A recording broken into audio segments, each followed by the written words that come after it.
Hi everyone, I'm Bianca. I'm currently a senior graduating in a few weeks, which is a little scary. And I'm currently the director of Ignite, which is our Innovation Gator network here on campus. Our goal is to get students exposed to innovation and entrepreneurship and get them the resources and the community to do so. What's so amazing about this panel right now is that we have a wide variety of different types of ways to build on campus. We have some people starting companies, we have some people building large organizations, building more of the technical sides and things like that as well. Give me a little bit about each of yourselves, background, what you're doing and how it's different. Sure, I can go first. My name's Alex Klein. I am a fourth-year computer science student here at the University of Florida. I'm the president of the Association for Computing Machinery, which is UF's largest pre-professional computing organization. Our goal is to help empower computing students of all kinds succeed in the tech industry, which is ever-growingly more difficult. So it's a little bit about ACM. Thank you. My name is Jerome Felix. I'm the founder and CEO of something called Beachlands, and we are a front-end software platform that basically takes and combines environmental coastal data, tourism data, and safety data, and we give that to people in real time, and we turn that into actionable and personalized insights that actually gives people the best way to make decisions about navigating Florida's coast. And I'm also an sophomore aerospace engineering major here at the University of Florida. And yeah. Cool, yeah. My name's Danny Walala. I'm a fourth-year finance student here at the University of Florida. I'm current president of Warrington Ventures. We aim to educate students about the world of early-stage investing and startups and give our students the opportunity to gain a real-world venture experience.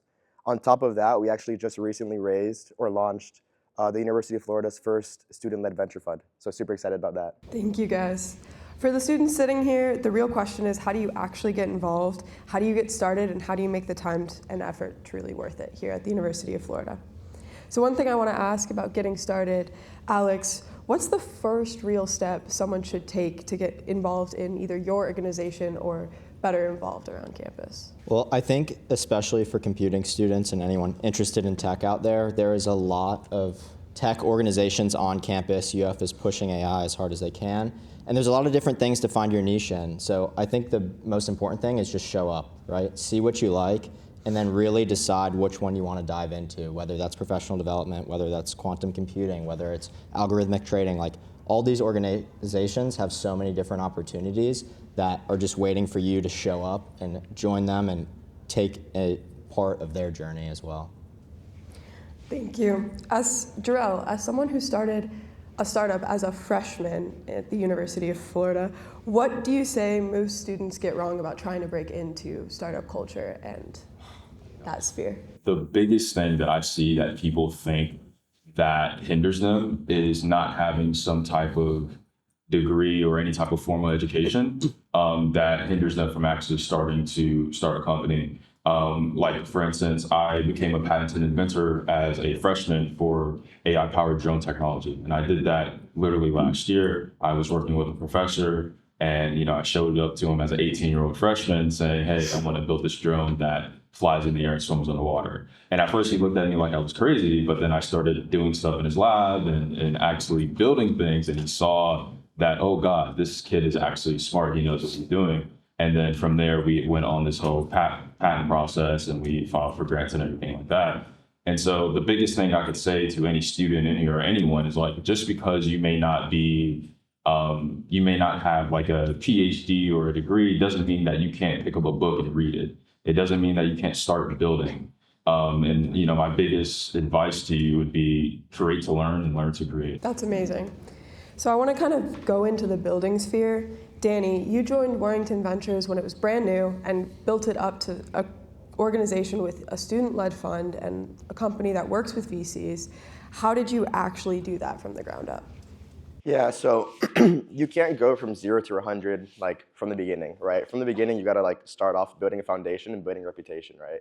So what that looked like for us was, starting off, working with local startups in the area, seeing how we can, help them and provide value to them. And from there, kind of pivoting to more the investing side, deploying our students to work with some of the top venture firms in Florida, and then ultimately, reaching the goal of launching student-led venture fund, which was, by far the biggest and hardest step.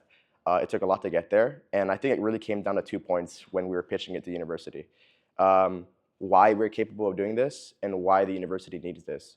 So in terms of why we're capable, you know, they came and told us, like, you guys are just students, you guys have no investing experience, and this is like a very risky endeavor, right? But we were able to go back to them and tell them, like, hey, over the past 3 years, we've been sending our students to go learn how startups operate, go work side by side with some of the top investors in the state, learn from them, and get real deal experience, and we're ready to take on this responsibility.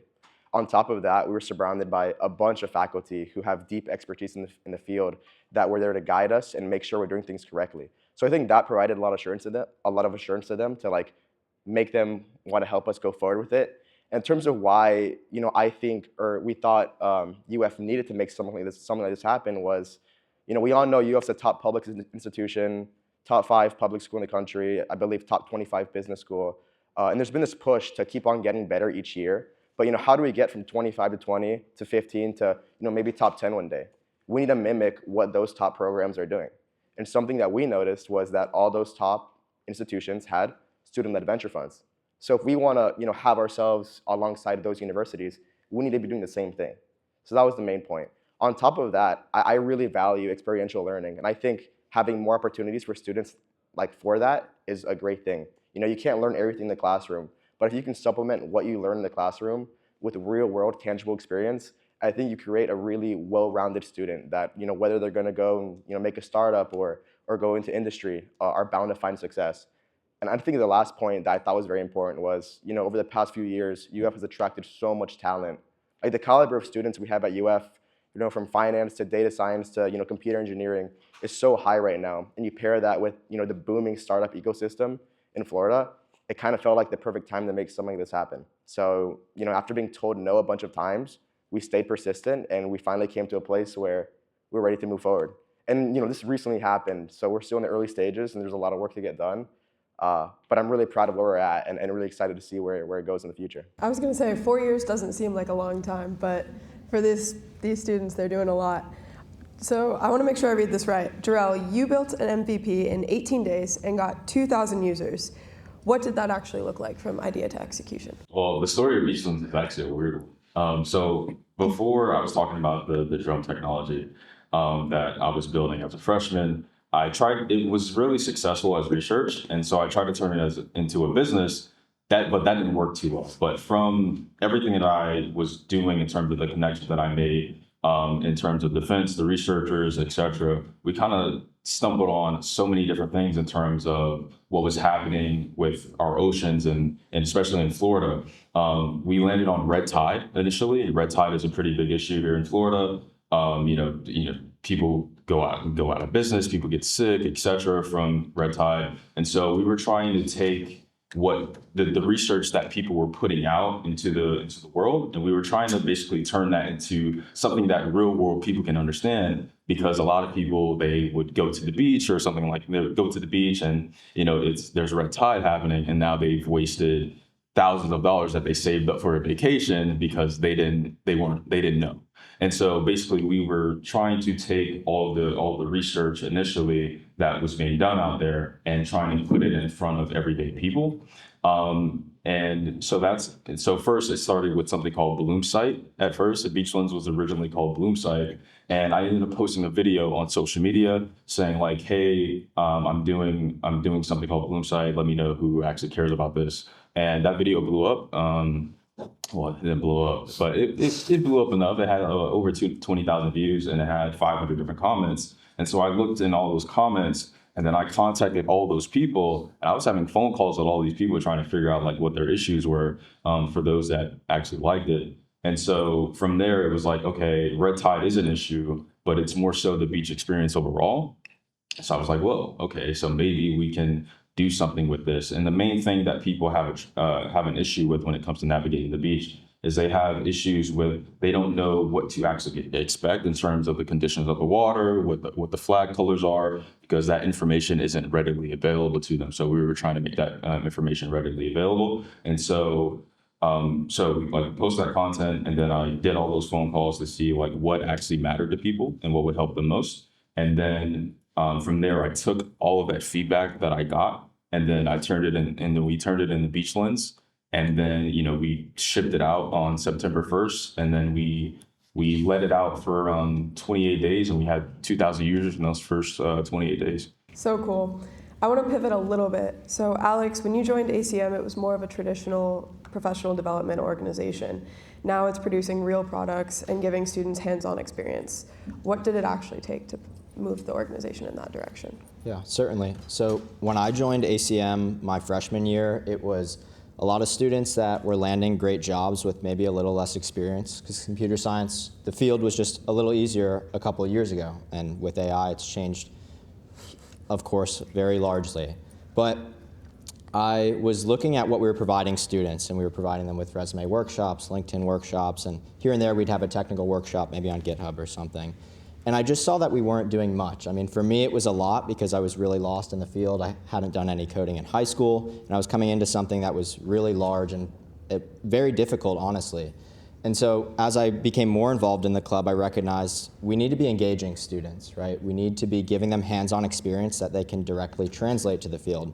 And I think in our earlier classes, especially in computer science here, we don't do enough of that. We don't do enough of the teamwork until it's a little too late. I think your junior and senior year, you already should have been trying to get into the field, right? So I started our first design team. I was allowed to get 3-4 people to work on it. We rebuilt our website. We said, what's another big problem for us? We were having a huge problem attendance tracking our members. What years are they? Where are they coming from? What are they interested in, right? This would help us get more industry partners to better connect them with where they want to work, right?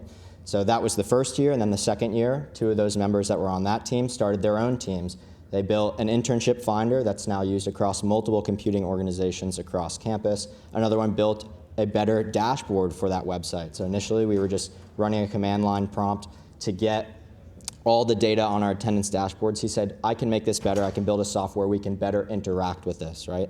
Nowadays, this past year, we've just started a forward deployed model, right? So we've actually templated this attendance dashboard, this management software, to now provide to other organizations on campus that are not technically proficient, right? So we've built 3 sub-teams that are working with 3 different organizations as forward deployed software engineers who are going to be integrating this software into their specific use cases to better give these students experiences that directly translate to the industry today. That's really cool. I don't know if you've been to the ACM website, but I think it's kind of fun. So one thing I do want to say Ignite sees all the time is students with ideas but not knowing where to start. I want to just let you know that these are the places to start right here. Talk to any of us if you have ideas on wanting to get more involved as well. So another thing on building, Jarrell, looking back, what did you realize mattered most, and what were you overthinking early on? What mattered most? This is the most important thing to ever figure out in your life, is what matters to you, for sure. But yeah, I mean, for me, what mattered most to me is, well, I didn't grow up in the best of environments. So, I wasn't raised by the best group of people, to say. My father was, a gangbanger, a drug dealer, etc. So was pretty much every other male role model I've ever had in my life. And so, like, for me, what mattered most was not only being everything opposite of that, but also creating a platform just, for myself that other people could look at and say, I want to be and do something like that. I wanted to make sure that I showed people what was possible. So for me, it's not really about technology. It's about, or building anything. It's not about Beachlands. It's not about the drone stuff. It's not about any of that. It's about how can I show up in the world and be an example that I wish I would have had. That is the most important thing for me. And, those are the values that, I hold, near and dear to my heart. And so, like, my advice to a lot of people here would be to not even really try to put like what you care about into a very specific thing. Like, I don't put necessarily what I care about into Beachlands, what I'm doing now. I put it into what Beachlands can represent for other people, the values that uphold Beachlands. And so, when you're trying to figure out what an idea is for you, don't just try to focus on the idea, try to focus on the values that will actually support that idea. And that's the most important thing, to actually figure it out for yourself. Yeah. Thank you for sharing that. One question for Danny.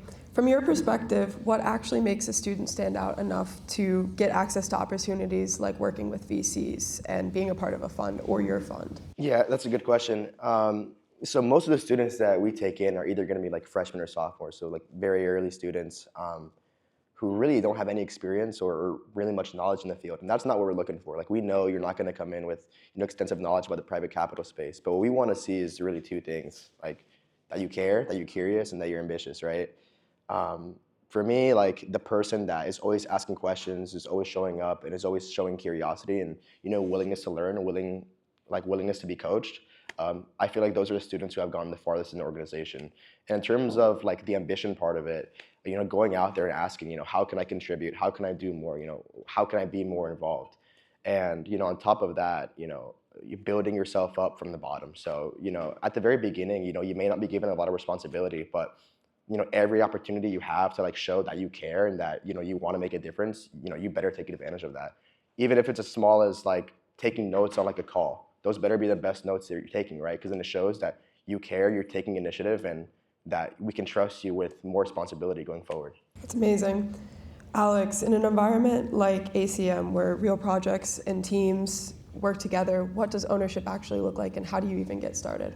Yeah, ownership, as I seem to think would be an obvious definition, is just taking something as your own, right? So when we have these design team members coming in and working on a new project, right, we're looking at them as people that will hopefully run their own team one day. And the ones that really shine, kind of piggybacking off what he's discussing, are the ones that take that initiative to own part of that software. So as I mentioned earlier, when we first built our website, we had a very simple attendance management. One of the guys on that team was like, hey, I can make this better. I'm gonna make it my own thing. You let me build a team out of this, right? And we have plenty of things like that, even beyond the design team. We host a bunch of technical workshops, and one of our workshop leads was really like, how can we make things that are engaging more so than just start teaching them how to use LinkedIn, teaching them what these different technologies are. So we said, okay, I'm gonna start hosting workshops that are actually, we're building something in an hour, right? He brought in, on his first time doing this, 100 different students. He said, we're all gonna build our own portfolio website, we're gonna code along, we're gonna do it, and we're gonna deploy it tonight, right? And 100 students left that workshop with their own deployed website, showcasing our portfolio. And that, like, what better definition of ownership than that, Mm-hmm. I completely agree. I think what I'm hearing from this is you need to take initiative and you need to put whatever you have into something and really make it your own. I think that's really important for students to hear. I want to talk a little bit about growing. As a student at the university, Danny, what's one thing you think students could do in the next 30 days that would actually change their trajectory? Ooh, that's a really good question. Okay, yeah. So for me, one of the best things you can do for yourself is surround yourself with good people, right? Alex here, he's one of my best friends. I actually met him my first day of college, and he's been someone I've always looked up to and always pushed me to do better, right? So for me, I encourage everyone here that go out there and look for people like what Alex is to me, right? Someone that's going to push you, someone that's going to hold you accountable, and keep your head on straight, right? Especially in an environment like college, it's so easy to get distracted with what's going on around you and all the craziness. But having people that are going to keep you grounded and making sure that you're moving forward as you should, and I think it's super important. One last question for all of you: if a student walks out of here today and could do one thing this week, or maybe next week because it's almost over, what should it be? I'll go first. I think they should find where their goal is, right? So whether that's finding a person doing something that they want to be doing, or figuring out what it is they want to do even beyond this week, right? If they can find what their goal is, start, if it is that person that's in their job that they want to end up at, try and reach out to that person. And that might be 10 different people. Reach out to all 10, maybe only one response, right? But you want to try and gain that experience to see what you could do to get on that path. And so if it is just a personal goal, you need to be really set on what it is and why you're doing it. And once you figure those things out, I really think you can start to move in that direction. Makes sense. Yeah, I completely agree with that. I'd say the most important thing that I think any of you guys can do here is when you go home tonight and you're about to go to sleep, I would say really think about yourself 60 years down the line and you're on your deathbed and you're thinking about, all these different things that are happening. I want you to consider what everyone that is going to be around you dressed in black, around your tombstone. what do you want those people to say about the person that you were? And then figure out how you can be that person today. That's probably like the greatest thing I can probably say to you guys. Everybody talks about, following their passions and everything like that. But a lot of people don't understand that the word for passion, which is derived from Greek, the word pathos, it means to suffer. So the reason why I say like consider, your death and figure out what you want other people to think of you as is because that establishes clarity for you in terms of what you're willing to actually put the most amount of effort in. And, that is the most important thing you can do is really just focus on what matters most to you. Yeah, for me, I think one of the biggest advantages, a student has is the fact that they're a student and everyone wants to help students, right? So I would say, whatever you're thinking about, if you want to build something, you want to meet someone or you want to learn more about something, start today. Reach out to that person. I can almost guarantee that, they see that you're a student, they see that you're building something, they see you want to learn from them. They'll be very inclined to help you. From my personal experience, I've reached out to so many professionals and they're all super busy and they did not need to give me their time. But I think the fact that I was a student and I was showing initiative that I wanted to, learn and build something, it really wanted them to make them help. So, don't be afraid to reach out. Thank you, guys. And before we wrap up, or as we're wrapping up, I know we have some seniors here today.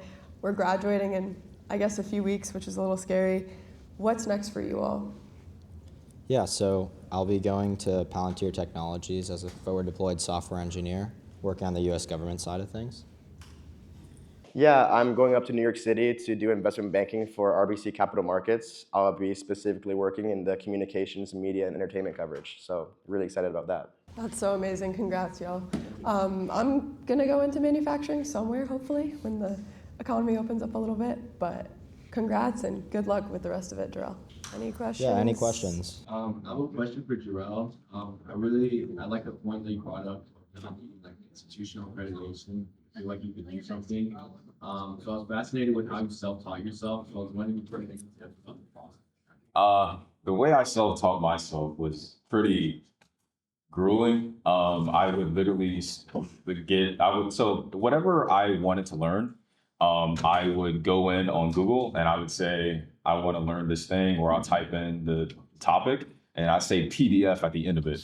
And so it'll pop up a PDF and then it'll give me all these different PDFs that I can download pretty much for free. And these are like dense 700-page like textbooks that I'm like reading on a daily basis. The other thing is like there's YouTube tutorials. Really, it just comes down to like what do you want to learn and how can you get it for free if it's possible, which is literally what I did. And then I literally just spent an entire year and a half of my life just doing that research. This is for Jarrell as well. How did you know when you were like building Beachlands, you wanted to start a personal brand, and how did you make sure it was separate from what you wanted to do with Beachlands? Yeah. So I realized again, it kind of goes back to what I said before about my stories about being an example that I never had. And so like what I realized, well, first in terms of Beachlands in general, it was very important to have a kind of founder brand because it was what got us our first 2,000 users. And so I just kept it going.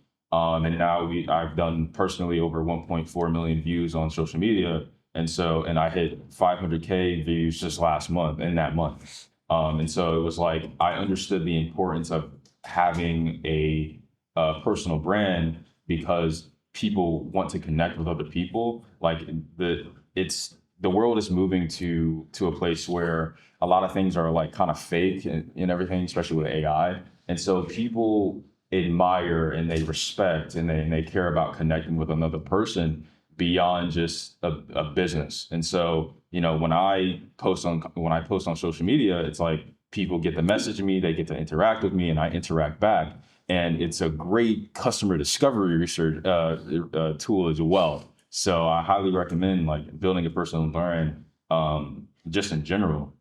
There's also like you can get into rooms that you probably wouldn't even think to get into if no one can like actually find you. So like it's very easy for people to find me and do research on me.